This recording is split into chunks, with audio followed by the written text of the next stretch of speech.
Hello all, this is Alexander Elias. I've got application walkthrough here for an app called Vehicle Scanner that I'm developing for both Android and iOS.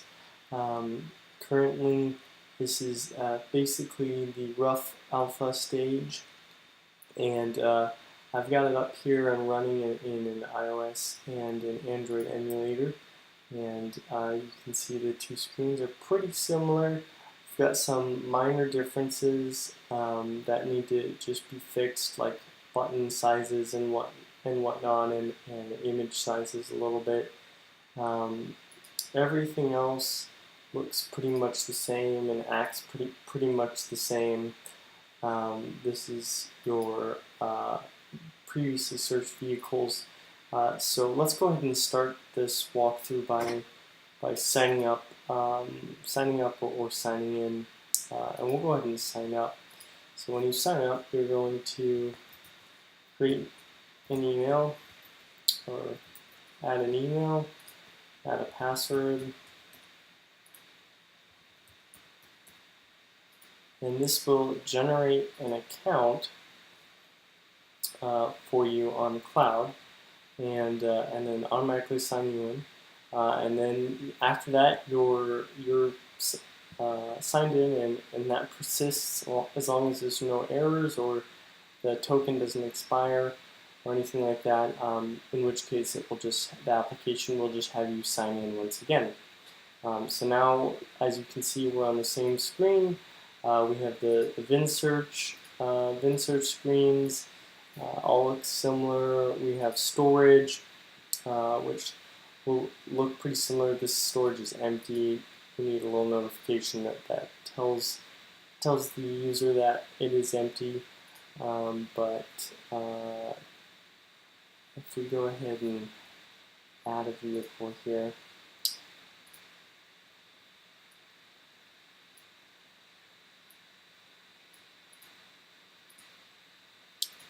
have it copied in a clipboard there.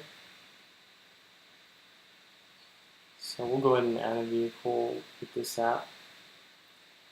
Once that finishes loading, that contacts app crashes every once in a while, so it wasn't my app. But or just my computer is freezing up a little bit. Sorry about that.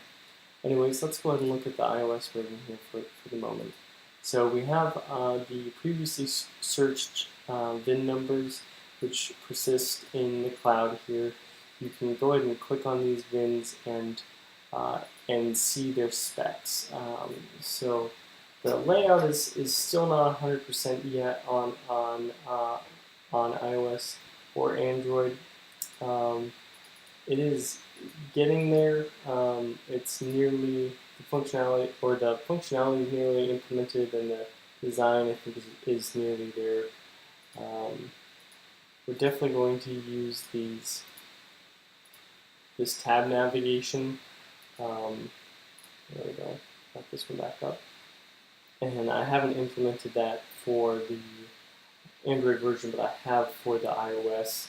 And so the flow of it will be very similar to how it is here. But I would like to try to modify this to optimize it more for this screen size, as the spacing is a little bit off. It's just having trouble with the auto layouts and whatnot in Xcode. But as you can see here, we have the VIN data being pulled through, the style is looking better. The style looks a lot nicer on Android, and I'll show you that in a second. We have value, same thing. That one's set up a little bit nicer. History, I just got the API for that yesterday, and so I'm starting to implement that now. And so that one's on its way. And let's go ahead and perform a VIN search here. Now, I don't currently have this yet implemented in iOS, the home icon there to bring you back to the main menu. But from here, after you search that VIN, you have vehicle data that is populated. And this is a scroll view, and this will be tabulated. I think, yeah, I'll tabulate it.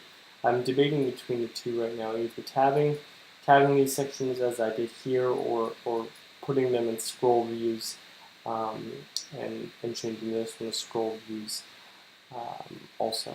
So we can see that looks pretty nice. History still needs to be implemented. I have been working on a design here for that. That's a little bit different um, than the generals tab information and the values tab information. Um, but we'll see how that one comes out. It should be a little bit more similar, but a little bit different. So let's use that home navigation just to show it for demo. So now once we've searched that VIN will show up here in our previously searched VINs, which is stored in our cloud. Then we can go ahead and view that, and that is being persisted offline. That is provided by Firebase. They have like a caching mechanism. I do have to enable that though, so at the moment I don't believe it's persisting online. It's as easy as flipping a switch, but for the rotation, the auto rotation, to not crash, I had to disable that just for the demo. But so auto rotation works right now too, and it looks pretty nice. So that's pretty much the demo for this application. Thanks for watching.